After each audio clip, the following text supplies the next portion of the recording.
I'm your host, Claudia Catania, and you're listening to Playing on Air, the nation's only radio show and podcast dedicated to contemporary short plays. Today's episode features a single short called Cell. It's by Cassandra Medley, whose acclaimed plays also include American Slavery Project and Daughter. Cell is directed by Victor Lirio, who directed Sweet Spice Sondheim at Lincoln Center, among many others. Cell's cast includes Tonya Pinkins, a Tony Award winner for Jelly's Last Jam, who starred on Broadway in Play On, Merrily We Roll Along, and as the title character in Caroline or Change. And you can subscribe to our podcast to hear her in Poof by Lynn Nottage and in Forward Observer by Willie Holtzman. Cell also features Melanie Nicholls-King from The Wire and Rookie Blue, and Condola Rashad, a Tony nominee for A Doll's House Part 2, The Trip to Bountiful, and Stickfly. And now, Cell. It is early evening in the summer of 2011. We see the living room inside Renee's mobile home in Flint, Michigan. Breaking news. This me reporting. Honey, put down Auntie's cell phone. Stop taping. You wasting the battery. Here we are back at home after our first day on the job. Daughter, honey. Baby, that's enough now. That's your auntie. Just want to show us coming home after our first day at work. Welcome to my home, family. A chocolate cake, Mama, look. Oh, sis, look at you. Sneaking in a cake. Wonderful. Thank you so Oh, much. sis, ain't you so sweet? You didn't have to. Breaking news. Auntie done surprised us with a cake to welcome us and celebrate our first day on the job. Girl, I said leave Auntie's cell phone alone.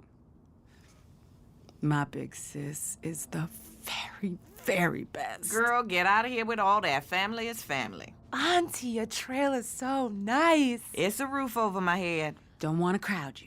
If you ever need, complete privacy, Gwen and me, we can go to the mall for a few hours. Let's get the blankets out before we too tired. Tonight, I'll take the corner. Gwen, you sleep on the love seat. Mama, you need the love seat for your back. Corner's fine with me. We are not here to freeload off your aunt. I want us serving her every chance we get. Understand? Of course, I understand. Relax, Cerise. This is not no boot camp. Sis, I'm making us some meatballs and spaghetti for tonight. You got bath salts? Gwen, go in the bathroom, find bath salts, make a hot tub for your aunt. All the standing she do on her feet. Well, nah, you two gonna be standing long hours. And proud of it, too. So thankful you done got us jobs. Breaking news. Here's my new badge that I wear on my new job. Give me that phone. I told you to stop all that filming. Oh, give her a break, let alone. All the damn badge say is Thurston Corporation. Breaking news. I now work for Thurston Corporation Immigration Detention Center. It's the first real job she's ever had. It's nothing wrong with being proud. Renee, what can I get you? As I recall, you like great big glasses of ice-cold lemonade filled to the brim with ice. You want to pour me a gin and tonic, that'd be great. Better still, hold the tonic. What you staring at? Baby says if you looking for Renee 10 years ago, you looking for a mirage. Breaking news. How do I feel after my first day at Thurston Corporation? Great. I feel great. I never knew there were so many immigrants from so many places. And Mama's working there, too. Auntie's our supervisor. She done got us jobs. Tell how you been promoted to the front desk right away. Now that is something to crow about. Promoted to the front desk on the very first day. Sister, I am so glad I broke down and finally just... Hello, what you think? I was gonna let you be sleeping on the streets back in Cleveland and starve to death? Gwen, don't put that on camera. Ma, all I put is happy stuff. Sister, when my unemployment run out, I thought, hello, welfare. And then they come talking about, I don't meet the regulations. I said to that woman, so what we supposed to eat? Air? Don't tell me God's works aren't wondrous. Remember now, always look sharp. Keep in mind that our kind is always on the radar with upper management. Girl, ain't that the truth? They never want to give black folks a break. Why should they? We gotta work twice as hard as anybody else. I say so be it. Builds character. Have no time for excuses. Hi, look here, Gwen. Yes, Auntie? I may be a supervisor, but I also got a supervisor. You know what I'm saying? Leon Banks, we understand. Gwen understands. Daughter, never forget your auntie's taking a big risk in hiring us. Never mind that. Gwen, don't forget it. Why should she forget it? Least we come cheap for Thurston. Don't have to worry about no union workers or paying benefits. Shh. Never mention that. Do you understand? Never. To nobody. Of course, of course. This trailer ain't bugged, is it? You don't gotta worry about us, Renee. We your family. Auntie? What, baby? All them folks that be in the waiting room, them foreigners, they trying to get to their families locked up inside, right? Never you mind. Just do your job. Niece, what are your front desk responsibilities? Watch the front desk on the shift I'm giving. Make all foreigners, them that got families that they waiting to see inside. Make them stay in line and in order. Shh, sister. Let Gwen tell it. Make them stay in the line and in order while they waiting to see their families inside. Good. Very good.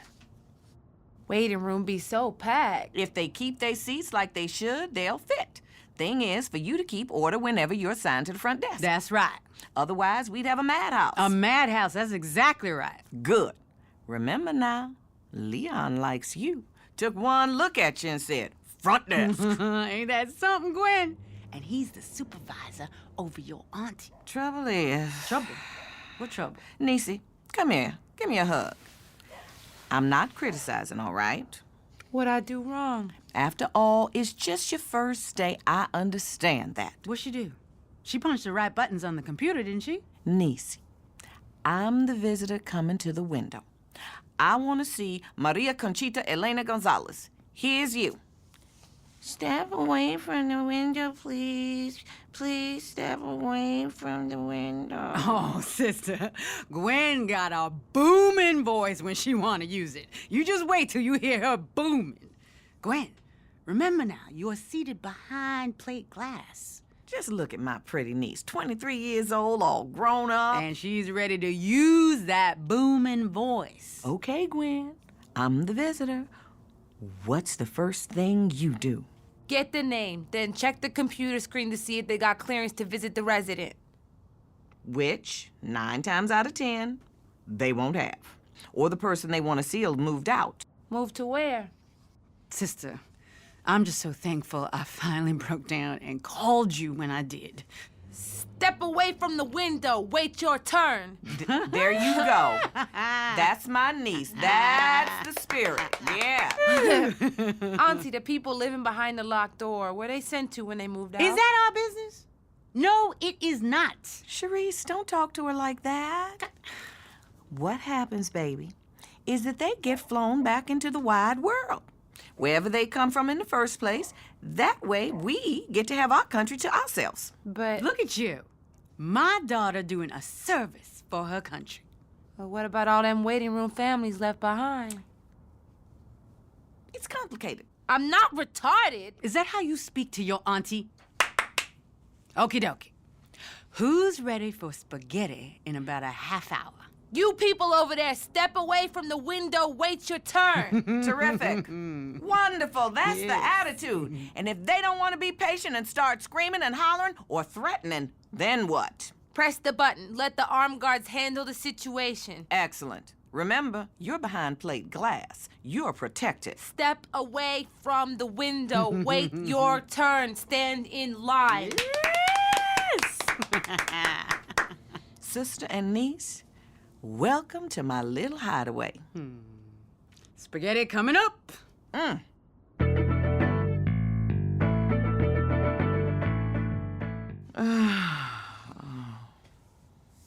Epsom salt soak for our tired feet, everybody. Ooh, child. Ooh, let me get this bra off my body.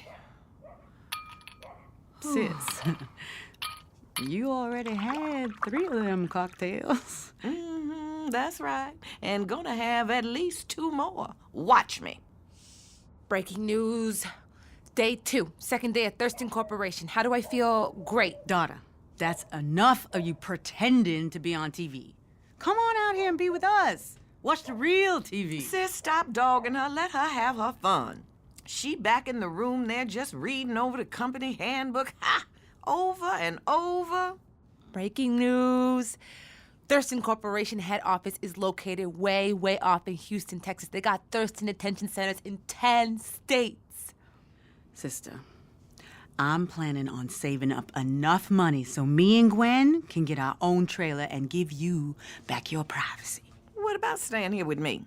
Renee, you done more than enough for me already. Charisse, I thought you always wanted to go to community college. Use your savings for that. Girl, that old pipe dream done gathered 10 years worth of dust. Sister, you could take a criminal justice course over at Gilmore Community. Mama, Huh, baby? company handbook say that Thurston Corporation be the 3rd largest private detention corporation in the nation. Oh, Renee, my sweet, sweet sis. I'll tell you what I got. And it's thanks to you. A job. A job that'll go on and on and on. That's what I got. Long as there's foreigners getting caught without their papers, me and you and Gwen here, we won't never be laid off. Now, I call that way more real than taking some chance on some community college. Gwen, what you think about it, baby? Ma, see the rooms they got pictured in the handbook? That can't be right. See?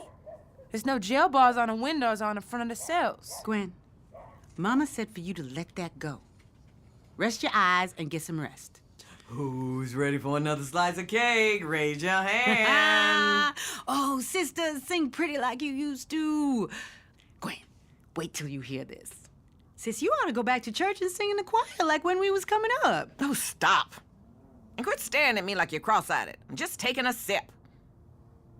Now, you remember my own tribulations with that. Sister, there's drinking, and then there's drinking. Gwen, come sit here. Renee, sing to us like you used to. I said drop it. Guess what? Leon Banks is sweet on your girl. What? That's right. He thinks Gwen's cute. That's what it told me. Gwen, you hear that? Leon, your supervisor. He be staring at her all day long, especially with that little round behind she carrying round. You ain't gotta marry the man. Just smile at him once in a while. That's all. You 23. About time somebody started circulating around. That's what happens with normal girls. Only natural. Please, he's like 35 or something, and with that gut. Oh, appearances are only skin deep. Auntie, how come the pictures in the company handbook don't show how the real cells look in that place? We talking about something important to your whole life. Who the hell cares about some damn pictures? Leon's unmarried. Well, divorced. And since you're starting fresh, he wouldn't have to know nothing about where you come from before. He's clean living, well-mannered, strong in the Lord. Well, I ain't. Don't say that. Come Sunday, we going straight to some altar somewheres, getting down on our knees and thanking Jesus. Niece, let him take you to the movies. She certainly will. He won't be trying nothing. Well, he ain't no dog like some of these running around here. Reading the handbook, you never know that it was a mama-baby jail. Sweetheart, they're not in no jail. But They're in a residence until they can be returned to their countries of origin. baby cribs in the jail cells. What else can you call it? Gwen, are you hired to judge?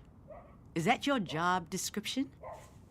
Looks kind of weird, I know, but that's only 'cause you're not used to it. Wait till you've been around a couple months. Remember, it's all supervised. We use government guidelines. You see how we have a little play yard for the kids? That itty-bitty cement square is a yard for the kid. Gwen, do you want your own children someday? Well, Yeah, I guess so. and a husband with a good job and a nice big house to live in? Answer. Well, who don't want that? Okay, then. Focus on that and leave the Department of Homeland Security in the hands of the Department of Homeland Security. I'm just trying to teach myself what my job is. Uh-huh. Well, one of the most important parts of the job is to let go when you get home at night. Let go of the day, and like your mama says, focus on your own life. Hello? And I certainly hope you won't be asking Leon none of this nonsense or anybody else on the job. I know better than that. Oh, she knows better than that. I'm not dumb. Of course not. You're like anybody else. Okay, let's see the Oprah rerun for today. All I'm saying is like, wow. I mean, Oprah, y'all! breaking news. On my job, I see foreigners that don't got no shower curtains for their showers. Gwen, pop down that noise so we can hear the show. Oh, damn. Oprah just got on white women and they diets. Oh, turn on Judge Brown. He usually got our folks fighting over something. Oh, sister! Look at that hair on that gal's head. She should be ashamed of herself being on TV representing black folks looking like Halloween. Breaking news. I wonder what it feels like to have lights out just 'cause we say lights out. Have to eat whatever we give you, like it or not.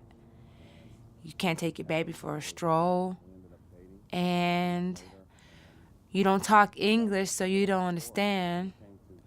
And all the clanging all the time. And the howling, plus the baby's crying. And the disinfectant smell mixed in with dirty diapers. Families visit, but the immigrants be behind glass. They can't touch them, they can't hug them, nothing. So much for us enjoying our show. I go brush my teeth. Be all ready for tomorrow. Niece. You see that? You done upset your aunt. What'd I tell you about making sure to behave, huh? No more handbook. I promise. Niece, I got a slinky short silver nylon dress. Fit me 15 years ago. Still in style. You can wear it on your date. Renee, sweet sister, what would we do without you? Let's turn in. Got a full day tomorrow. Sweet dreams.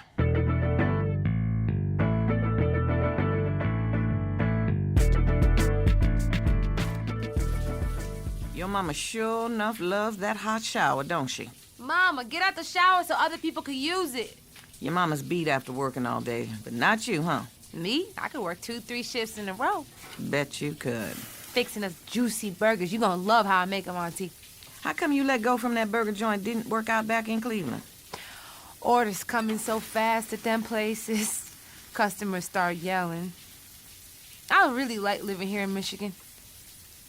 Aunt Renee, how come you and Mama let 10 years go by without speaking? Child, there's so much blood under the bridge between me and your mama. You don't want to dip a toe in it. Believe me. You was always letting me snuggle on your lap. That's what I'll never forget. Aunt Renee, What, baby?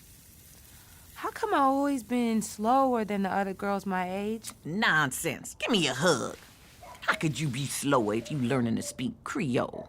Huh? Huh? Huh? Huh? Ow, turn me loose. I'm hearing you learning to speak French and Spanish.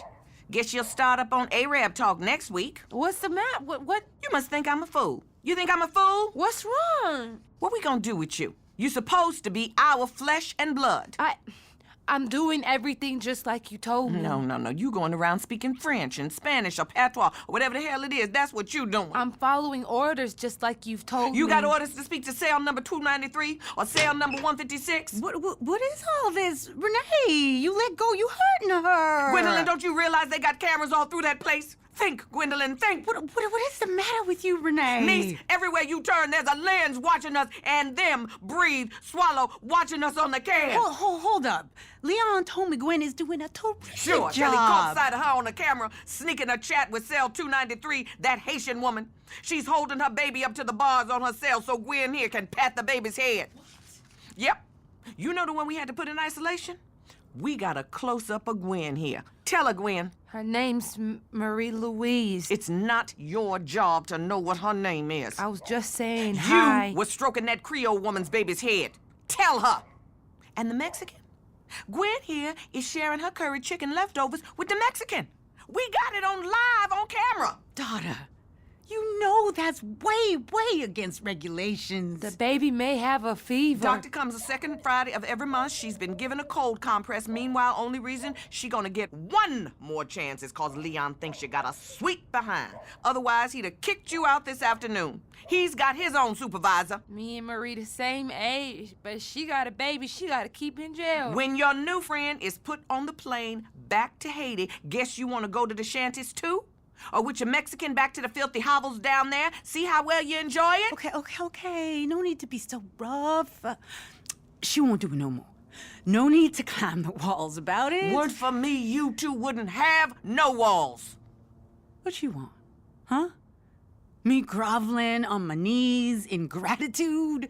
Would that be enough? Mama, don't. She's right. I was wrong. I apologize. Girl, it gets to where these apologies ain't nothing but breathe in and breathe out. Okay. I'm down on my knees. Is that good enough for you? Thank you, sister, for all your kindness. Well, I'm sorry, but am I to always be the Red Cross for the rest of my natural life? I ain't asked you for nothing in 10 years. Right, and 10 years later, when you do call, it's cause you ain't even got one single rusty penny to your name. At least I don't feed on bitterness because my dreams didn't work out. Charisse, I'm not gonna end up on the unemployment line just cause your daughter's brains was marinated in moonshine. What you mean, Aunt Renee?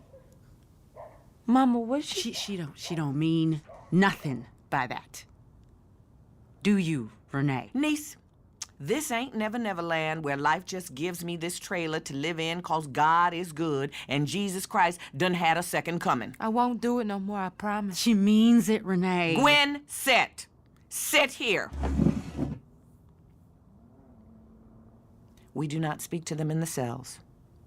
We do not let them speak to us. It's for their own good. Do not fraternize. Never get the inmates' hope up. Chaos would break out. The rules are for the good of everybody. You think you helping your Creole and Mexican ladies by befriending them. You are not. Yes, ma'am. We do not find out about them. We do not let them find out about us. We do not answer their questions. We do not ask them questions. We do not get involved. We do not get involved. Hidden camera don't lie.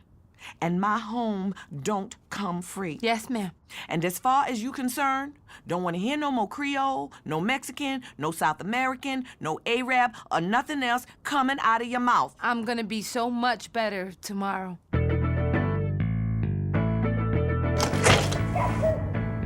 What in the Where world? you been? We looked all over for Got you. scared half to death. Hitched a ride with Leon. What is that?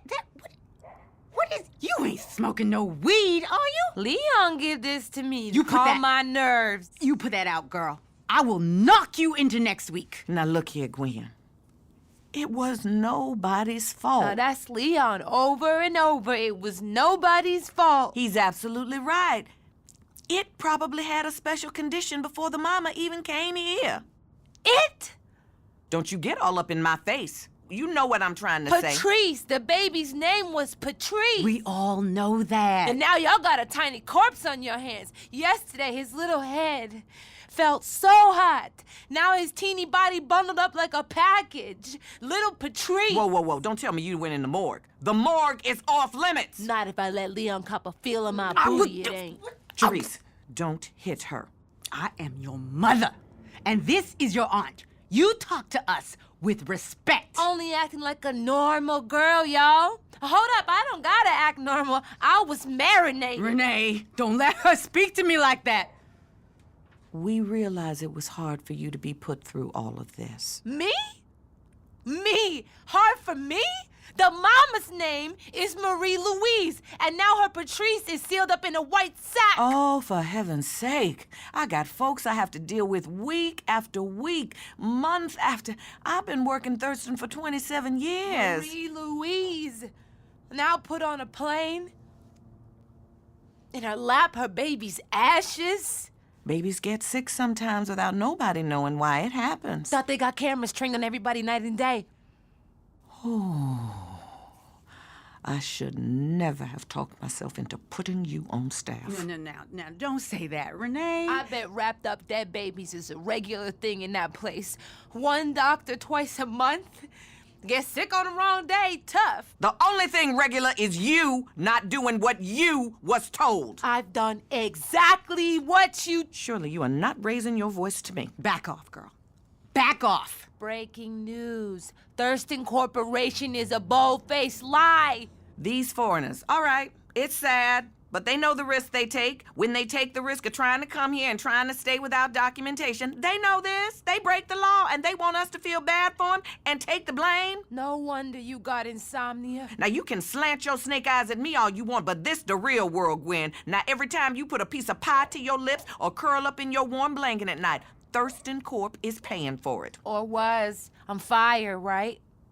Right? Depends. Oh, you mean if I keep my mouth shut, I still got a job? In all 50 states, the unemployed are overflowing in the streets. Daughter, listen. You are a normal person. You hear me?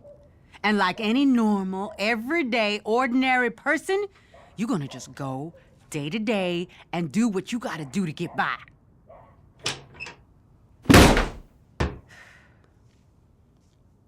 She'll settle down after a while. I know. I'll tell Leon to really romance her. Gifts, flowers, dinner. Y'all can't stay here without her income. I know. I know. We understand. Gwen! Where you think you going with that backpack on your back? Gotta be some joint in this town that'll need floors scrubbed in exchange for a meal. Maybe they'll let me sleep in a cellar. You faked my name on a witness form, didn't you? This the first real job you had in your whole life, true or false? You signed my name. Saying that yesterday, I felt no fever coming from off Marie's baby. Damn straight I signed for you, and I volunteered to do it, too. I should have screamed and hollered yesterday and got some help to come to that cell. When will you finally begin to understand that it's your life or theirs, and no in between? Auntie Renee knows what's best. Gwendolyn, look here. Patrice, let me tell you about your little Patrice. He was born a bottom feeder, just like you. Renee, just please. like me and your mama and everybody in this broke down town and all the ton of nobodies that crowd up the bottom pit of this world. And there ain't no abracadabra that's gonna change that. Gwen, where you think you going off to at this time of night? Even a damn ghost town like this gotta have a Salvation Army. Renee, what are you doing to her? Okay, niece, you wanna go out into the big bad world, do you? Look out the window here. Look! You see how dark it is out there? See? Vacant lots. And everybody locked up inside their place. You see them pit bulls chained up over there? Bars on their windows, just like bars on my windows, to keep out the thugs. You see that van cruising by? They wolves on the prowl, licking their chops, with their fangs drooling, and out for prey. Oh, you'd be a sweet, tasty morsel. You her auntie. Stop talking to her like Go that. on, Gwen, go on out there. No! Go on, Gwen, go!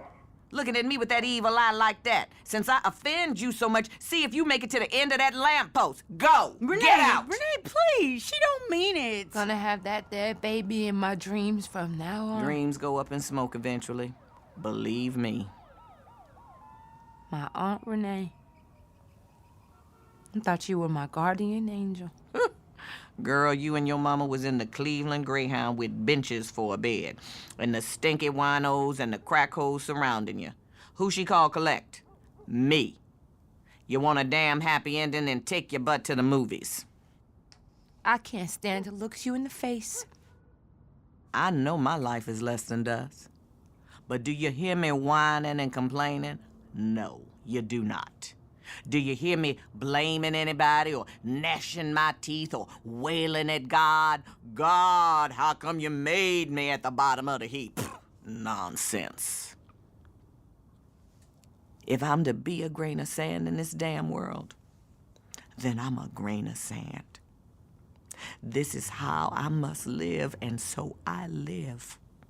I take it, and I take it, and I take it. That's right, and I'm gonna keep on taking it, keep on, and on, and I'm gonna keep it, and I'm gonna keep it, and I'm gonna keep it. Don't you friggin' sister me, damn it! Gwendolyn, you turn on that TV. I'll get it. I'll get it. Come on, Gwen. You sit by Mama. Come on. Gwendolyn, if you open that front door, then you're out of here for good. You hear? Please, baby girl. Come sit by Mama.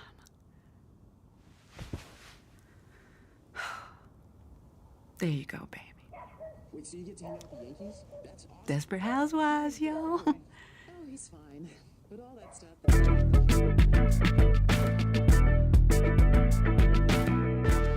You just heard Cell by Cassandra Medley, directed by Victor Lirio and featuring Tonya Pinkins, Condola Rashad, and Melanie Nicholls-King.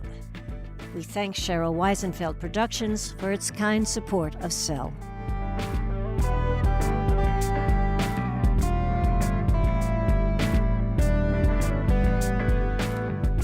For our discussion today, in addition to conversing with Cell's playwright Cassandra Medley, we have invited two guests with particular points of view. One is Cheryl Wiesenfeld, the force behind Cheryl Wiesenfeld Productions and a producer of Exonerated, In the Continuum, Caroline or Change, and All the Way. She is joined by Julia Preston of the Marshall Project. Ms. Preston is a Pulitzer Prize-winning journalist who has covered immigration issues for decades, including as an editor and foreign and national correspondent for the New York Times and the Washington Post. Welcome, Julia, Cheryl, and our playwright, Cassandra Medley. Let me ask Julia Preston, when did the outsourcing of undocumented detainees from nonprofit government facilities to private for-profit detention centers begin then? I mean, from your perspective, what are the advantages or the pitfalls of that decision? Well, the industry really began to take shape in the 1980s, but it just surged in growth in the 90s and particularly in the last decade as illegal immigration surged in the country because of the limitations, particularly on labor.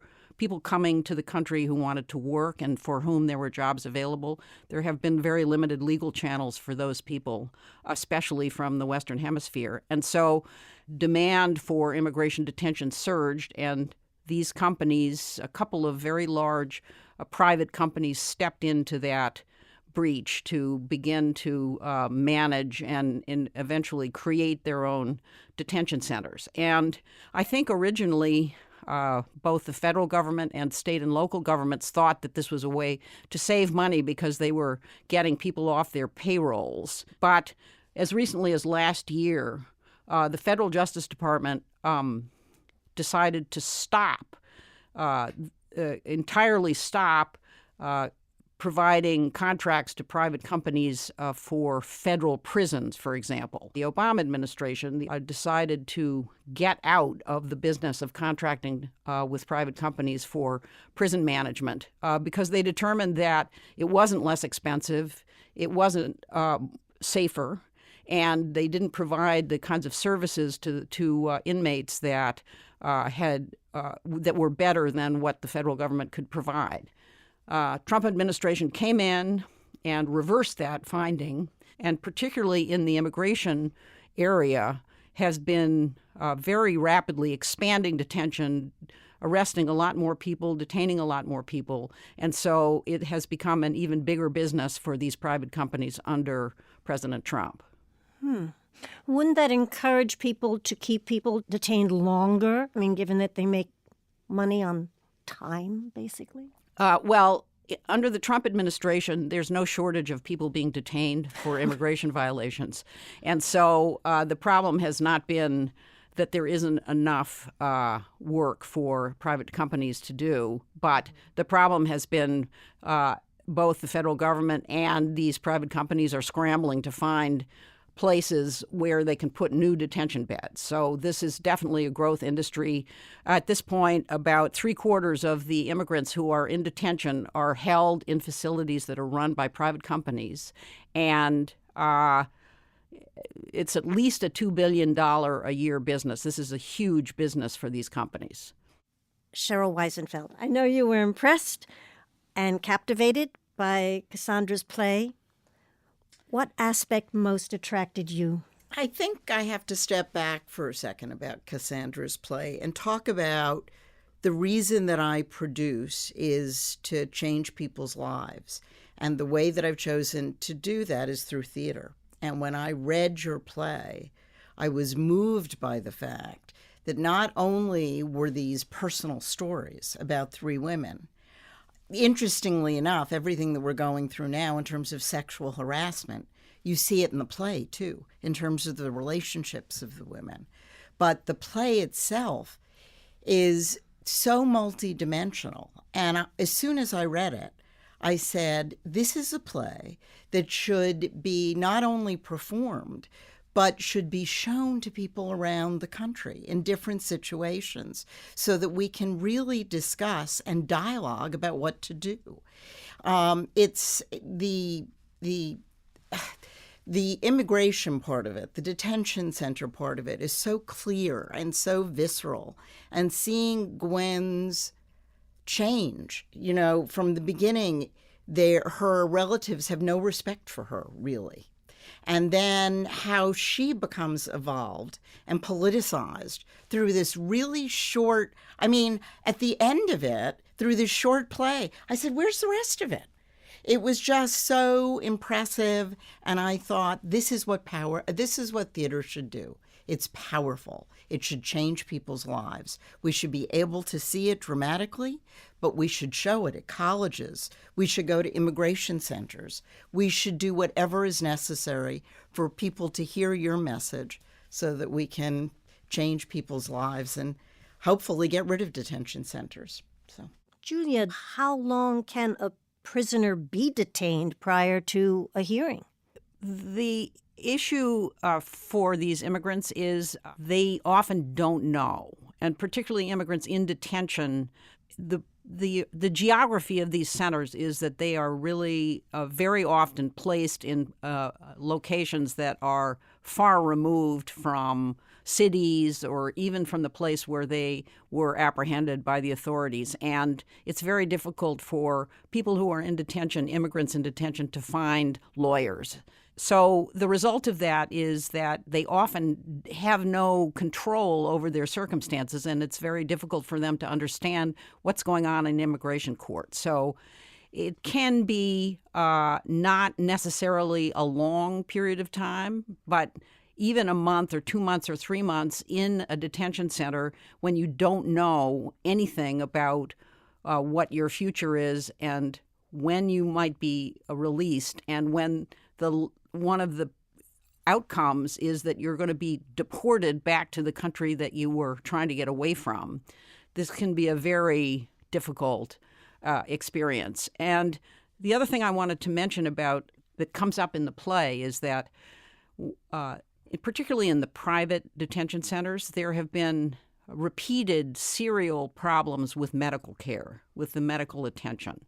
And a colleague of mine, Nina Bernstein, at the Times, wrote a terrible story in 2008 about a detention center in Rhode Island where an immigrant from China died of a fractured spine and multiple terminal cancers that were never diagnosed. And video showed that this man, she actually got a video showing that this man was literally crying in pain before he died.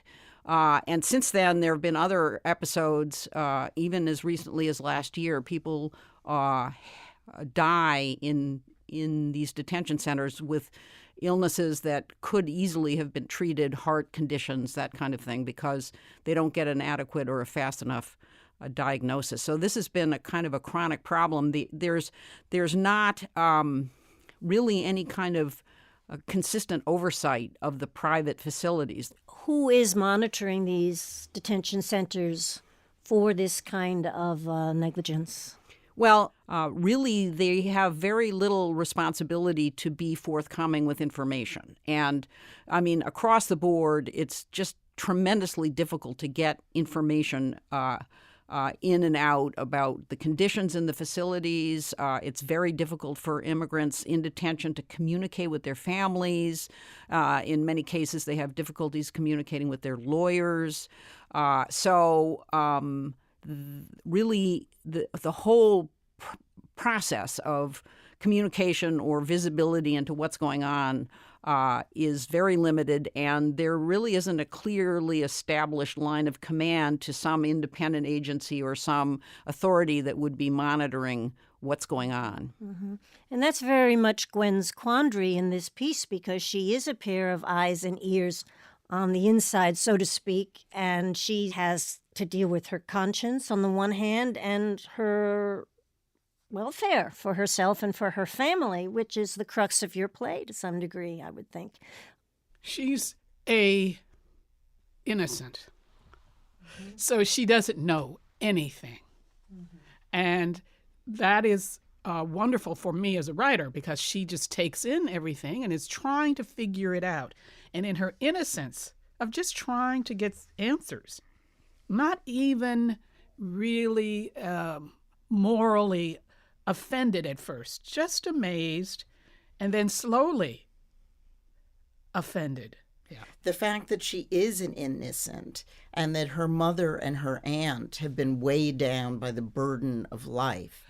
For me, they are fascinating in that I am so fascinated with how people adjust to the amoral situation. Mm-hmm.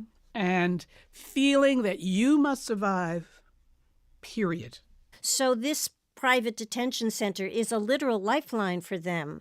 And I'm wondering, does that aspect of this situation ring true to you, Julia, in terms of the detainees in the real world?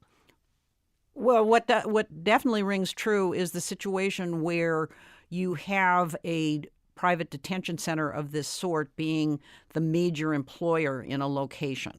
And you do see that quite frequently, particularly in the Southwest, where you have a place like Eloy, Arizona, or Gina, Louisiana, where these are rural towns that have struggled, failing agriculture or ranching that is, really at a poverty level. And then a big employer like this comes into town offering jobs.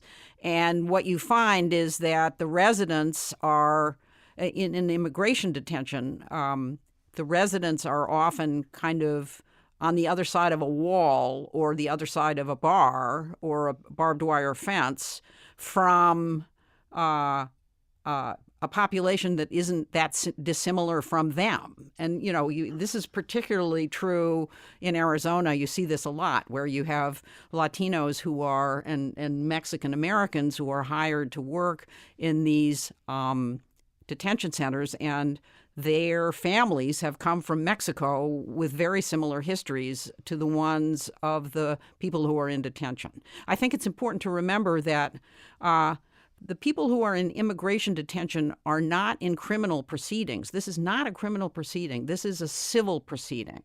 Many of these people have committed no criminal offense at all. They are there because They didn't have a legal document that brought them into the country, or their legal status in the country has come into question, and they're waiting for an immigration court or some federal authority to figure out whether they can stay or whether they have to leave. Often the situation of the people inside the detention center is not that different from the people who are outside. And I think that's an interesting aspect that comes out in this play. Yeah, and wouldn't a lot of Americans argue that the fact that they are undocumented is a crime? I think this is a common misperception.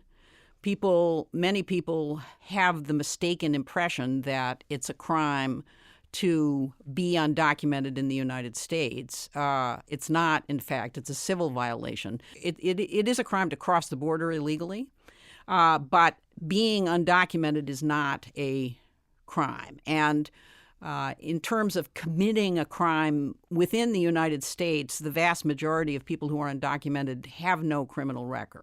All of this is important because of what you see in the play, which is a young mother with a baby who's in this detention situation and is being viewed as some kind of criminal or a real lawbreaker. But her offense is not a crime. Mm-hmm. What really stimulated the play for me was I saw in my research, there's a photo of a cell in an immigration detention center with a crib in it. So you have the bars, you have this plank that the person's supposed to be sleeping on, you have the open toilet, and a crib. And I had to write something. What I love is the illumination of what you've done, illuminating so that we can all see ourselves, that it's sort of a mirror in a sense. And one of the things, not that this show needs to be brought up in any way, but Hamilton, one of the things that was interesting about Hamilton, brilliant, great music, great story, but it's real. People didn't realize all those things about Alexander Hamilton or the country or the problems that we had gone to. So, I think theater does illuminate. And the fact that this play it works on a fictional level, but it works on a much deeper level, and it's so close to what we are experiencing today. Cassandra Medley, playwright, for you, why is theater a medium that's particularly well-suited to exploring these kinds of complicated social and political issues like immigration reform? Theater creates a shared space in real time. So you're sitting with the group, whomever you're sitting with, all around you, and everybody's taking in the experience. And when it works, it is so absolutely astonishing. And people are exchanging looks, between strangers are exchanging looks and comments. And you see partners and lovers holding hands and embracing each other because of the immediacy of the experience. I love going to the ladies' room in the intermission, because then you hear people, really, and if it's really working, people are in the story. Yeah. And they're trying to figure out what's going to happen next and this kind of, but it's the shared experience. It's the original open and collective storytelling experience that we know for at least 80,000 years, if not more. And sometimes you can understand better emotionally and viscerally than you can in any other way. Yeah. Yes. Yeah. And the live actor in front of you is bringing you through this story. And for listeners out there, Cheryl, who might be contemplating becoming a producer, what talent, what skill, what temperament would be of value?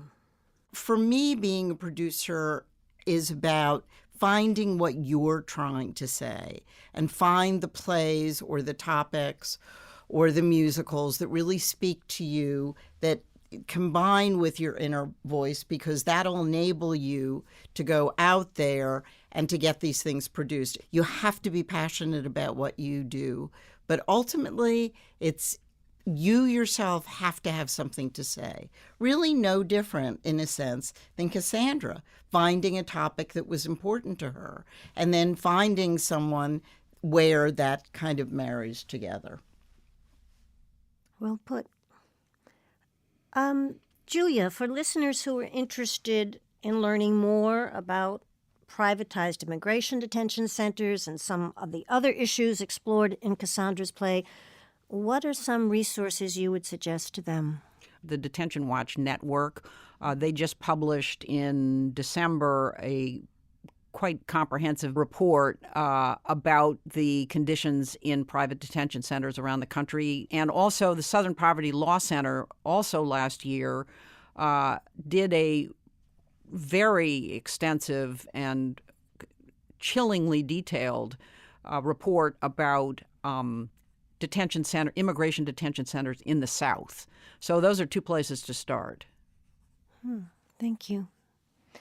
And Cassandra, could you say, in a nutshell, why you chose the title Cell? It has the reference, of course, of a literal cell. Phonetically, it's wonderful. You just change the C to an S. And because I see the three characters in the play, in the first act, they are in a cell. I love the resonance of, and we are all in our various cells. I want to emphasize that. It is so critical that we wake up to this. And so whether your cell is a gilded cell, wherein you think that your privileges will not be taken away and are not endangered, you are quite mistaken. You have to look at history and so on. So, yes, detaining these people, the over there, the outsider, and as Reinhold Niebuhr says, and then they come for you. Right. So this inevitability of the way that we can be headed towards this autocratic system, we must be awake. We must watch vigilantly. And humanity, our humanity. It's so important. It's so critical to hold on to our humanity. And we can only do that, really, by connecting to others. Thank you. You three have been splendid. Thank you, Julia Preston, Cheryl Wiesenfeld, and Cassandra Medley, the author of today's play, Cell. It's been a great pleasure. You've been listening to Playing on Air, Great American Short Plays with Great American Actors. Theme and play music by Tom Cochan. Recording by Paul Ruest at Argo Studios. Sound design by John Kilgore. Associate producer, Sasha Spitzer. Literary and development management, Lucy Fleming. Marketing and outreach, Bonnie Antosh. Distributed by PRX Public Radio Exchange. We invite you to visit our website at playingonair.org, where you can stream short plays and find information about our artists and plays. Join us on Facebook or Twitter and subscribe to our podcast on iTunes. While you're there, leave us a review. We value your opinion. For Playing on Air, I'm your host, Claudia Catania. Thanks for listening.